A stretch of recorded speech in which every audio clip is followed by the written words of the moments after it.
14 আগস্টের রাত আরজিকর হাসপাতালের ডাক্তার অভয়ার খুন এবং ধর্ষণের সঠিক বিচারের দাবিতে জড়ো হয়েছিলেন হাজার হাজার মানুষ। যে রাতে অমানবিক অত্যাচার করে এই নিরীহ মেয়েটিকে হত্যা করা হয়েছিল, সেই রাত দখল করতে গিয়েছিল বাংলার হাজার হাজার মা বোনেরা। ডাক্তার থেকে শুরু করে ছাত্ররা, তারা সবাই শান্তিপূর্ণভাবে আন্দোলন করছিলেন। কিন্তু তখনই বেলগাছিয়া ব্রিজের উপর থেকে ছুটে আসে প্রায় 5 থেকে 10 হাজার মানুষ আর হামলা করে সেই আন্দোলনকারীদের উপর। আক্রমণ হয় হাসপাতালে, ভেঙে ফেলা হয় আন্দোলনের মঞ্চ, লক্ষ লক্ষ টাকার ওষুধ নষ্ট হয়, চিকিৎসা সরঞ্জাম ভেঙে ফেলা হয়। এদের চেহারা দেখলে বুঝতে পারবেন যে এরা কেউই ছাত্র বা ডাক্তার নয়। এদের মেইন টার্গেট ছিল হাসপাতালের এমার্জেন্সি ওয়ার্ডে হামলা করা। সেখানে তারা রোগী থেকে শুরু করে ডাক্তার সবাইকে মারধর করে। আর এই সময় জীবন বাঁচাতে ডাক্তাররা লুকিয়ে পড়েছিল। এই আক্রমণকারীরা হামলা করেছিল সেই হাসপাতালে যেখানে অভয়াকে প্রথমে ধর্ষণ এবং তারপরে নৃশংসভাবে খুন করা হয়েছিল। প্রশ্ন হলো, এরা কি তাহলে প্রমাণ লোপাট করতে এসেছিল? আর সব থেকে শকিং, আমার কাছে একটা ভিডিও এসেছে, তবে এটা সত্যতা কিন্তু আমি যাচাই করিনি, এটা আমি শুরুতেই বলে দিচ্ছি। এটাতে দেখা যাচ্ছে মেয়েদের হোস্টেলেও এই হামলাকারীরা ঢোকার চেষ্টা করেছিল। যে স্বাধীন রাতের জন্য মেয়েরা ডাক দিয়েছিল, সেই রাত হয়ে গেছে আজ লজ্জার রাত। মাত্র 1 মাস আগে বাংলাদেশের স্বৈরাচারী শাসক শেখ হাসিনার দুর্নীতির বিরুদ্ধে ছাত্ররা পথে আন্দোলন শুরু করেছিল। সেদিনও ছাত্রলীগের একদল দুষ্কৃতী আক্রমণ করেছিল হাসপাতালে। তারাও সেদিন এইভাবেই রোগী এবং ডাক্তারদের মারধর করেছিল। আশা করি আপনাদের সেই দিনের কথা মনে আছে। গতকাল রাতে আমাদের রাজ্যে, আমাদের কলকাতা শহরে ঠিক সেইভাবে হামলা হয়েছে হাসপাতালে। হামলা হয়েছে ডাক্তার, রোগী এবং আন্দোলনকারীদের উপরে। তবে এই হামলায় সাধারণ মানুষের পাশাপাশি পুলিশের উপরেও হামলা হয়েছে। পুলিশের গাড়ির উপর আক্রমণ হয়, তাদের উপর ইট বৃষ্টি হয়, আর চলতে থাকে ক্রমাগত অ্যাটাক। রক্তাক্ত হয় পুলিশ। কিন্তু প্রশ্ন হলো যে 14 আগস্টের রাতে যে মেয়েরা আন্দোলন করবে, সেটা তো আগে থেকেই ঠিক হয়েছিল। তাহলে কেন প্রত্যেকটা জায়গায় পর্যাপ্ত পরিমাণে পুলিশ ফোর্স ছিল না? কেন রাজ্যের পুলিশ মন্ত্রী আগে থেকে পর্যাপ্ত ব্যবস্থা নেয়নি? উল্টে জুনিয়র ডাক্তাররা বলছেন যে যখন এই হামলাকারীরা হাসপাতালে ঢোকার চেষ্টা করছিল, পুলিশ তাদেরকে আটকানোর কোনো রকম চেষ্টা করেনি। কেন? এই হামলা কি সাধারণ মানুষদের ধ্যান অন্যদিকে ঘুরিয়ে দেওয়ার জন্য করা হয়েছে? কলকাতা পুলিশের গোয়েন্দা বিভাগের সুনাম কিন্তু আমরা অনেকেই শুনেছি। তাহলে কলকাতা পুলিশ কেন এই আক্রমণের আগে থেকে টের পেল না? কেন এই হামলাকারীরা হাসপাতালের ভেতরে ঢুকেছিল, যে হাসপাতালে অভয়াকে হত্যা করা হয়েছিল? কেন বারবার সিস্টেমেটিক্যালি এই খুন এবং ধর্ষণের প্রমাণ লোপাট করার চেষ্টা হচ্ছে? আজ স্বাধীনতা দিবস, কিন্তু কাল রাতে যা হয়েছে সেটা কোনোদিনই একটা স্বাধীন দেশে হওয়া উচিত নয়। একজন মানুষের আন্দোলন করা তার বেসিক রাইট, আর এই রাইটস আমাদের দেশের সংবিধান আমাদের দিয়েছে।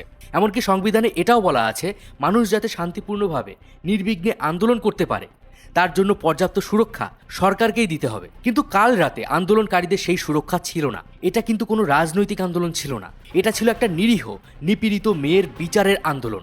যে মেয়েটাকে গলা টিপে ধর্ষণ করে তার পেলভিক হাড় ভেঙে তাকে নৃশংসভাবে হত্যা করা হয়েছিল। একটা মেয়ের সাথে হওয়া অন্যায়ের বিচার, শুধু এইটুকুই ওই আন্দোলনকারীরা চেয়েছিলেন। তাহলে সেই আন্দোলনকারীদের উপর হামলা করা সেই মানুষগুলো কারা ছিল? কার আদেশে তারা আক্রমণ করেছিল? ছাত্রদের উপর, আন্দোলনকারীদের উপর আক্রমণ করে এরা কি বোঝাতে চাইছে? বন্ধুরা, আমি আপনাদের সাথে, চলুন আজ আপনাদের বলবো যে ঠিক কিভাবে সিস্টেমেটিক্যালি অভয়ের মৃত্যুর সাথে জড়িয়ে থাকা সমস্ত প্রমাণ লোপাটের চেষ্টা হচ্ছে। তো ভিডিওটা একদম শেষ পর্যন্ত দেখুন। ভিডিওতে এগিয়ে যাওয়ার আগে আপনি একবার এই মহিলাটার কথা শুনুন। शरीर में कोई कपड़ा नहीं था, पैर दोनों राइट एंगल में मिला गया। जब तक पेल्विक गर्ल नहीं टूटता है, इस तरह 2 पांव को नहीं चीरा जा सकता है। ইনি হলেন অভয়ের একজন প্রতিবেশী। দি লাললান টপে তিনি একটা ইন্টারভিউ দিয়েছেন। ভাবতে পারছেন এই মেয়েটা কি নৃশংসতার শিকার হয়েছিল? কোনো মানুষের মধ্যে যদি এতটুকু মানবিকতা থাকে, সেও চাইবে যে এই মেয়েটা সঠিক বিচার পাক। কিন্তু আমাদের রাজ্যে এমন কিছু অমানুষ রয়েছে যারা চায় না অভয়া সঠিক বিচার পাক। 36 ঘন্টা টানা ডিউটির পর সেমিনার রুমে রেস্ট নিতে গিয়েছিল অভয়া। আর সেই সেমিনার রুমেই রাত 3টে থেকে 6টার ভেতরে তাকে ধর্ষণ করে হত্যা করা হয়। কিন্তু যখন তার বাড়িতে তার মৃত্যুর বিষয়ে খবর দেওয়া হয়, তখন বলা হয় যে আপনাদের মেয়ে আত্মহত্যা করেছে। আর এখান থেকেই পুলিশের উপরে প্রশ্ন উঠতে শুরু করে যে মৃতদেহ দেখে একজন গণ্ডমূর্খ বলতে পারবে যে এটা খুন। শুরুতে সেটাকে আত্মহত্যা বলে চালানো হয়েছিল। ইভেন যখন অভয়ার বাড়ির লোক খবর পেয়ে হসপিটালে যায়, তাদের টানা 3 ঘন্টা একটা আলাদা রুমে বসিয়ে রাখা হয়েছিল। তারা বারবার হাত জোর করে রিকোয়েস্ট করেছিল তাদের মেয়ের মৃতদেহকে একবার দেখতে দিতে। কিন্তু হাইকোর্টে করা এভিডেভিটে তারা উল্লেখ করেছেন যে পুলিশ তাদেরকে টানা 3 ঘন্টা একটা রুমে আটকে রেখেছিল। এবার গতকাল রাতে পুলিশ কমিশনার বিনীত গোয়াল যখন আরজি করে যান তখন তিনি এক প্রকার রেগে যান সাংবাদিকদের উপর। তিনি বলেন যে পুলিশের নামে বদনাম করা হচ্ছে, তারা 100% ট্রান্সপারেন্সি মেনটেন করে সমস্ত তদন্ত করছেন, এখানে পুলিশের কোনো দোষ নেই। কিছু সোশ্যাল মিডিয়া আর নিউজ মিডিয়ার মাধ্যমে গুজব ছড়িয়ে পুলিশের বদনাম করা হচ্ছে। এখানে আমি বলবো যে এই ঘটনা নিয়ে কিন্তু সত্যিই বেশ কিছু গুজব সোশ্যাল মিডিয়ায় ছড়ানো হচ্ছে। কোনো ভেরিফাইড সোর্স ছাড়াই অনেকেই অনেক তথ্য ছড়াচ্ছেন। আপনাদের কাছে আমিও অনুরোধ করব যে ভেরিফাইড সোর্স ছাড়া কোনো কিছু পোস্ট করবেন না, আর যদি করে থাকেন তাহলে নিচে অবশ্যই লিখে দেবেন যে এর সত্যতা যাচাই করা হয়নি। আর পারলে নিউজ মিডিয়া বা পেপারে পাবলিশ হওয়া নিউজগুলোকেই পোস্ট করুন। আর এখানে আমি ধন্যবাদ দেবো আমাদের সেই নিউজ রিপোর্টারদের যারা কাল রাতে আরজি করে রিপোর্টিং করছিলেন। সে সময় পুলিশ তো নিজেদের হেলমেট পরে প্রোটেকশন নিচ্ছিল, কিন্তু এই সাংবাদিক ভাইয়েরা কোনো রকম প্রোটেকশন ছাড়া হাতে শুধুমাত্র একটা মাইক নিয়ে এই সমস্ত কিছু কভার করেছেন।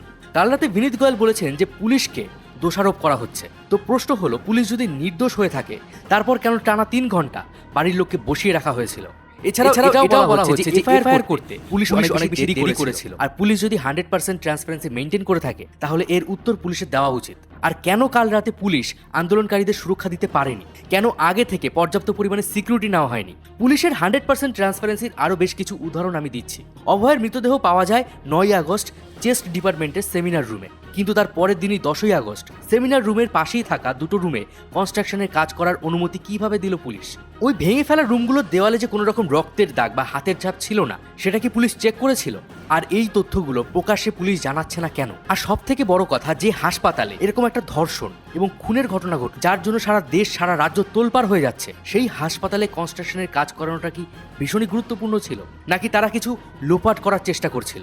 কলকাতা পুলিশের ক্রেডিবিলিটির আরও একটা উদাহরণ দিচ্ছি। যে লোকটাকে এখনো পর্যন্ত এই হত্যাকাণ্ডে ধরা হয়েছে সেই সঞ্জয় রায়, সে কিভাবে একজন সিভিক ভলেন্টিয়ার হয়ে কলকাতা পুলিশের 4th ব্যাটালিয়নের ব্যারাকে থাকতো? এর উত্তরও পুলিশকে দিতে হবে। আর নিউজ মিডিয়া বা সোশ্যাল মিডিয়াকে না হয় আপনি দোষ দিচ্ছেন যে এরা পুলিশের নিন্দা করছে এবং এদের জন্যই মানুষ পুলিশের উপর থেকে ভরসা হারিয়ে ফেলছে, কিন্তু হাইকোর্টের প্রধান বিচারপতি তিনি কেন আপনাদের থেকে অভয়ার কেস নিয়ে সিবিআইকে দেওয়ার নির্দেশ দিল? যেখানে মুখ্যমন্ত্রী শুরুতে বলেছিলেন যে রোগীর পরিবার চাইলেই তিনি সিবিআই তদন্ত করতে দেবেন, সেখানে কেন তিনি আবার 7 দিনের সময় চেয়েছিলেন? আপনাদের কাজ যদি 100% ট্রান্সপারেন্ট ছিল তাহলে কেন সিবিআইকে এই তদন্তের ভার নিতে হলো? প্রিন্সিপাল সন্দীপ ঘোষ, যার উপরে বারবার নানা ধরনের দুর্নীতির অ্যালিগেশন আনা হয়েছে, কেন তার উপরে আজ পর্যন্ত পুলিশ একটাও কেস করেনি? 12ই আগস্ট পদত্যাগ করার পর সন্দীপ ঘোষ মোট 6 বার রেপ ভিকটিমের নাম প্রকাশ করেছে, তারপরেও কেন কলকাতা পুলিশ তার উপরে কোনো রকম অ্যাকশন নেয়নি? উল্টে মুখ্যমন্ত্রী তার পদত্যাগ অ্যাকসেপ্ট না করে তাকে কলকাতা ন্যাশনাল মেডিকেল কলেজের অধ্যক্ষ হিসেবে নিযুক্ত করেছেন। কেন? ভারতের সবথেকে নামী হসপিটালের একজন ডাক্তার ধর্ষিতা হয়েছেন, তার ধর্ষণের বিচার চাওয়ায় এত রাগ কাদের? যে আন্দোলনে সারা দেশ জেগে উঠেছে, সেই আন্দোলনকে কারা বন্ধ করতে চায়? একবার ভাবুন, যে ধর্ষণ নিয়ে এত বড় আন্দোলন হচ্ছে, সেই কেসে আসল দোষীকে সিস্টেমেটিক্যালি বাঁচানোর চেষ্টা হচ্ছে। তাহলে আজ যদি আমার বা আপনার মতো সাধারণ মানুষের সাথে এটা হতো, তাহলে আমরা কি বিচার পেতাম? প্রশ্ন করুন, ভাবুন। আর এখনো যদি ঘুমিয়ে থাকেন তাহলে উঠুন আর দেখুন যে কত সুন্দরভাবে আপনার ভবিষ্যৎ জ্বলছে, আর কিছু স্বার্থপর মানুষ তাতে আগুন সেঁকছে। আজ রাজ্যের পুলিশ আহত, তাদের শরীর থেকে রক্ত ঝরছে, ডাক্তাররা ভয় পেয়ে লুকিয়ে পড়েছে। যে মেয়েরা রাত দখল করতে গিয়েছিল, আজ তাদের উপরে আক্রমণ হয়েছে। এই আক্রমণ কি চোখে আঙুল দিয়ে এটা দেখাতে চাইছে যে আপনার সাথে যতই অন্যায় হোক আপনি বিচার পাবেন কি পাবেন না সেটা কিছু সিলেক্টিভ পার্সনরাই ঠিক করে দেবে? এবার প্রশ্ন হলো, অভয়া কি সত্যি বিচার পাবে? এর উত্তর সত্যি বলতে আমি নিজেও জানি না।